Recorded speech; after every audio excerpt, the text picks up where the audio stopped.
Hello everyone, আজকে চলে এসেছি একটা গৃহপ্রবেশের মেনু নিয়ে। ফার্স্টে টেবিলে দিয়ে দিলাম মিনারেল ওয়াটার আর থালা। তারপরে এলো বেগুনি, স্যালাড, বড়ি বাদাম দিয়ে শাক ভাজা। শাক ভাজার পর এলো গরম গরম ভাত। ভাতের পর এলো একটা মিক্স ভেজ সবজি, সব কিছু দিয়ে একটা সবজি। তারপর এলো মুগের ডাল। তারপরে এসেছিল একটা আলু পোস্তর পর পনিরের একটা তরকারি, তারপরে চাটনি, শেষ পাতে ছিল পাঁপড়, চাটনি আর ছিল সন্দেশ, একটা রসগোল্লা আর পায়েস।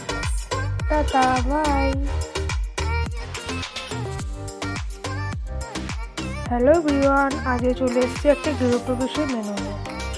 ফার্স্টে টেবিলে দিয়ে দিলাম মিনারেল ওয়াটার আর থালা। তারপরে এলো বেগুনি, স্যালাড, বড়ি বাদাম দিয়ে শাক ভাজা। শাক ভাজার পর এলো গরম গরম ভাত। ভাতের পর এলো একটা মিক্স ভেজ সবজি, সব কিছু দিয়ে একটা সবজি। তারপর এলো মুগের ডাল। তারপরে এসেছিল একটা আলু পোস্তর পর পনিরের একটা তরকারি, তারপরে চাটনি, শেষ পাতে ছিল পাঁপড়, চাটনি আর ছিল সন্দেশ, একটা রসগোল্লা আর পায়েস। Tata, by.